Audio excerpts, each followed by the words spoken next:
Now, it is an honor to be having this conversation right now.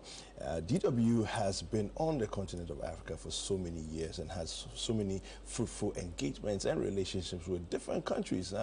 Ghana particularly has been blessed, and City TV, now ChannelOne TV, has an amazing ride so far. I've been joined this time by the Managing Director of Distribution and Marketing and Technology at DW, and we are going to have a fantastic conversation. He is Guido Baumhauer. Is that correct? Perfect. Yeah. Right. And sorry about that choice. No, it's okay. No, this name wasn't my choice. well, you know, I love languages, and so for me, there's always a challenge, an interesting challenge, to be able to pronounce it well the first time. You did well. Welcome to Ghana, and thank welcome you so to much. City TV, now ChannelOne TV. So, how long have you been in Ghana? Well, I'm a Ghana expert, so to speak. It's my second day in Ghana. Okay. So Ghana yeah, expert. I'm still in the discovery mode, and I'm just seeing a very vibrant country. Many things are happening, especially the media landscape. Yeah. And as you've mentioned it before, we have many partners, media partners here in Ghana. We're very happy to be partnering with you for such a long time. And it's great to be here and finally meet you all in person and see how it feels to cooperate. It's definitely good to have you here. Just talk to us a little bit about DW and how long you've been at DW, you know, the wealth of experience you've gathered over the years. Right. The reason why I'm laughing, that's a tricky bit. I started working for DW at a time when maybe half of your staff wasn't even born. There was... Yeah, it was 1989. Oh, wow. Yeah. And I did my on-the-job training program there, and it was, and ever since, it's been the time of my life. Okay. It has never been boring, so I have one of the most exciting jobs at DW. I used to run the online services. Now I'm, as you said, having this clumsy title of Managing Director of Distribution, Marketing and Technology with a beautiful team to work with. Yeah, but you're also Deputy Director General. Yep. As well. All right. Is that a complex, you know, juggling those roles, or it's seamless? No, I'd say, you know, it just, as time goes by, things are just happening, so that's fine. You know, we are, as DW offers 32 different languages, so we have products in 32 different languages. That in itself never gets boring. So yeah, it is complex in itself, but I love it. All right. What about your trip to Ghana now? What's your primary reason for this visit? If you can just share that with us. Yeah, first of all, I'm here to learn. I mean, we have a great team on the ground here in Ghana, and we have a great team in Bonn who are coming with me. And they've just always told me, you have to come to Ghana, choose the rainy season, make sure you get wet feet. So I'm wearing my boots to make sure I'm at least all dry. Yeah. No, but I'm here to learn. I'm trying to understand what is it that people in Ghana are interested in. As you said before, DW has a long reputation of being present in Ghana. We're partnering with many media institutions, and at the same time we try to understand what is it that people need, what is the kind of content they find relevant. Because we want to make sure that we have a good fit and tailor the content to the needs of the people. And so that's why speaking with you, with your team has already helped me getting a better understanding. Yeah. Now, talking about a good fit and everything else, when you look at City TV and you look at your partnership with City TV, what are some of the things you're hoping, you know, that out of this trip you're going to get? Yeah, I guess, I mean, one thing is just to see whether you're happy with the partnership, as happy as we are. And from what I'm hearing, both sides are really happy. You are carrying DW programs on your freshly rebranded ChannelOne TV, which is great. And we're just looking forward to basically expanding that cooperation into different other fields, be it online, social media, or even radio. And that's the beauty of City TV having such a vast scope of offerings. Yeah. Now let's talk about what media looks like in Germany vis-a-vis Ghana. How would you do the comparison? I mean, let's not forget, I'm not an expert in Ghana media. So if I'm, you know, just from what I understand so far, I mean, there's something we have in common, which is a side-by-side of public media and private media. And that is an important aspect, I find. In Germany, due to our history, we learned how important it is to have independent media out there that holds, well, governments to account, that holds people to account, that is critical, but at the same time unbiased and provides balanced views. And I think this is something that is a challenge wherever we are all over the world. It's a challenge in Germany, of course, but with the quite complex media system that we have developed, we're doing pretty good. So governments have no say in what we do. So we are truly independent, and we can really do the job that we think is best. And I think that's a challenge from what I'm understanding for Ghana as well. And of course, I mean, all media have to have a struggle to survive. At the same time, we are all fighting for the attention of the people, and we're all being surrounded by a development which is labeled by disinformation, or what we might call fake news. So trust, credibility are key. So how do we maintain this? And once we have it, how do we make sure we're not losing trust? Because the moment people are losing trust in us, it's the moment when we lose. And I think media has a vital role to play, independent media has a vital role to play in a good working and stable democracy and society. And I think this is a challenge I love to wake up for very early in the morning, maybe not as early as you do, but you know, just to fight for this. And this is something to really work for, and that makes a lot of sense here. Now, if you were to expand that to, say, the African continent vis-a-vis Europe, what would the similarities and differences be like? Well, you know, that's a very broad question. When it comes to the similarities, I think the challenges are the same. We see a lack of media literacy amongst many people, so people are taking what they see for granted. Whatever they see, hey, I've seen the video, it must have been there. It must be the truth. Exactly. But you know, with the likes of you know, artificial intelligence, AI kicking in, we hardly understand what the algorithms do as human beings. And we just see something. You see a video of a dog. That dog doesn't even exist. And we think, oh wow, that's a cute dog. As long as it is a dog, I'm fine with that. But the moment you know, media are hampering with this and sort of getting stuff out that does not exist, that's the moment when it becomes very tricky.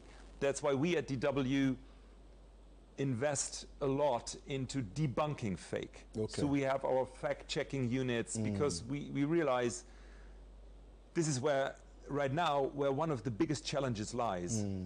Because if we're all in our filter bubble, we're all in our bubble, you know, we like each other, you know, you give me your content, I give you mine, we believe in each other, that's fine, but it's not enough. There's so much else happening out there. So how do we make sure that we enter the bubble of the people and really get there and try to get information their way that they would otherwise not get? So I think this is one of the biggest challenges we're seeing, and at the same time, and another challenge is that people are getting more and more impatient.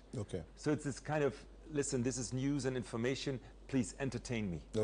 If it doesn't get to me within, let's say, the first 3 seconds, I'll just move on. I just move on. And there are topics that are far too complex to be told in 3 seconds. But at the same time, for us as media professionals, it means we have to live with that reality. Artificial intelligence will not go away, so we have to find an answer for that. And the impatience of people is not getting away. So igniting the interest of an audience is doing no harm. You know, this is why you're here in the morning, and to talk to someone and do something that they deem as relevant. It's very interesting that you mentioned that. Now, with the things that you've learned, the lessons that you've learned with the issues of AI, debunking fake news, and making sure that you build credibility over time, what are some of your success stories that you think that Ghana could learn from, or we at ChannelOne TV could learn from? Well, I guess one of the I think one of the successes, or let's say one of the crucial points, is to really listen to the audience. Never think, and that's something that it's a trap we don't want to fall into. Never believe because you are a media professional, you know it better. People know what they need, that's for sure. And then how do you get it their way. Speak the language, get the narration, you know, because if they're, let's say, if people are interested in health issues or in educational issues, there's a reason why that is the case. So try to cater to exactly to these needs, and that means it all starts here. Hearing, understanding, being open-minded, and then react to what you hear. And that means be flexible. And then if you all look, the bigger your media institution is, the bigger your enterprise, your company is, the more complex your workflows usually are. So, but have workflows that are easily adaptable.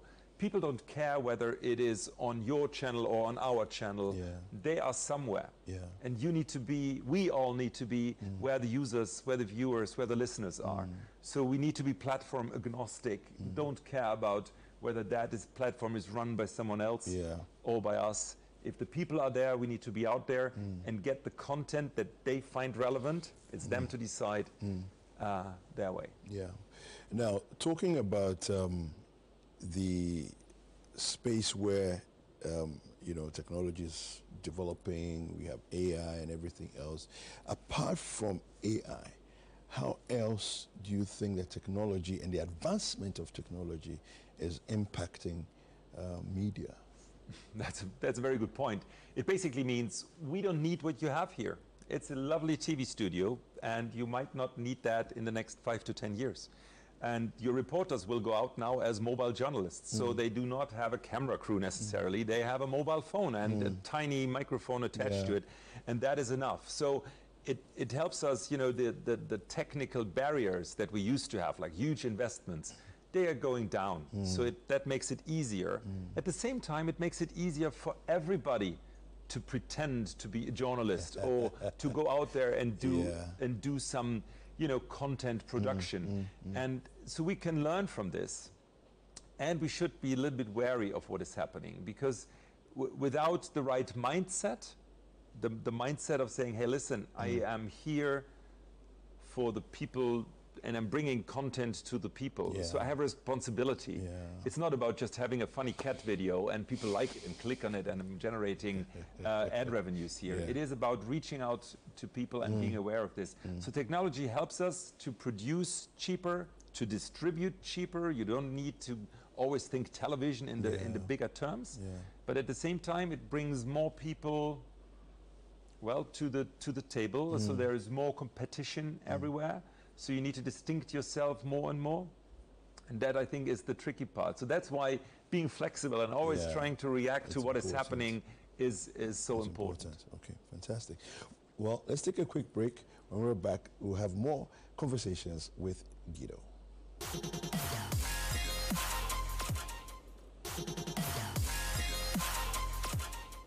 All right, welcome back. We're still here with Guido Baumhauer, and we're having conversations about what, you know, DW's impact on the continent has been and can be. What can City TV and now ChannelOne TV learn from DW's experience? Now, Guido, so there's something you said that I found interesting about paying attention to the audience, paying attention to our viewers, those who consume our output, our content. But I have this question. If you're a pace setter, an avant-garde of sorts, where do you draw the line between giving the people what they want and showing the people, exposing them to new tastes? Absolutely, yeah. I guess it all starts with, if you do not reach the people at first, you can neither set a pace or give them a certain taste. So it all starts with having something that is relevant to them, and that's where you start, because otherwise, if you look at your own media consumption. If you're not interested in, let's say, fashion, why would you go to a fashion portal? But then if I say, wow, you should really get introduced to these and these fashion types, well, you know, it's not the way. That's not how I do it. I can just put it out there, and no one will ever touch it. So that's why it's always about, first of all, understanding what is it that people need, put that out there, and then sort of introduce different aspects. Because we're not, as DW, we don't have a mission. We're not out there to educate the world. We're not telling you what is right or what is wrong. But what we want is that people get balanced views, as unbiased as we can be. So there are always different sides of the coin, and I fully agree. There is a gap, which you may even call a black hole, getting bigger and bigger. And this is the part where people are not paying attention. And there is a core. There are core values, and there is content that is in need. People need to see that. I agree. But hey, as I said, I'm not lecturing anybody. So I have to bring it to you, and then you have to decide for yourself. It's like holding a tray to you, and then basically choose what you want. Yeah, but and there needs to be something on it that you definitely like, and then you might try something else. I like that. That's a great analogy. Looking at the DW experience vis-a-vis the Ghana media space, what are some of the areas of collaboration you think that Ghana media can benefit from by getting into a deeper relationship with DW? Well, I guess it's manifold, obviously. Most of all, it is about we can bring different perspectives to your platforms because we are truly international. We have, as I said before, 32 different languages, so different viewpoints. We have correspondents all over the world, so we can give you different perspectives as one. And at the same time, we are reaching right now every week about 320 million people. Whoa. So that is quite huge, and that brings a lot of feedback to us. So we get a good feel of what is happening elsewhere, and that's something we'd like to share as well. We want to learn from you. What is it that you need? What is the part where you say, well, let's do this together, and then it will be beneficial to the audience here in Ghana. That's what I find is really important. Here at ChannelOne TV, we're looking at, and we've always been looking at building a lot of local content, growing, the percentage of local content that we have. Is there any way you see that DW can support what it is that we do in that sense? Well, I guess, I mean, you're here in Ghana, you're based here, you're down to the ground, you have your ear where the people are, so you're feeling their pulse. This is what you're best at, and we would never try to get in there, because this is why we partner with you. What we can bring to the table is, let's say, if you see a certain demand to improve certain skill sets, so we could provide training and support you on doing your job more efficiently in a different way. That's something we could easily team up with. When it comes to content, we'd rather take different perspectives. As I said before, an international perspective is something we're strong at.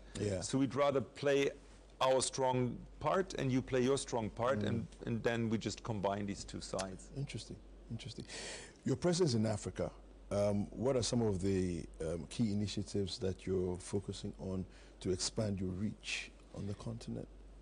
Well, expanding reach is something which is not the #1 issue for us. Because then we would just look at figures, and then we would jump back to what I said before and just have cat videos, funny stuff out there, and people would click, and you go, wow, look at us, we're so successful.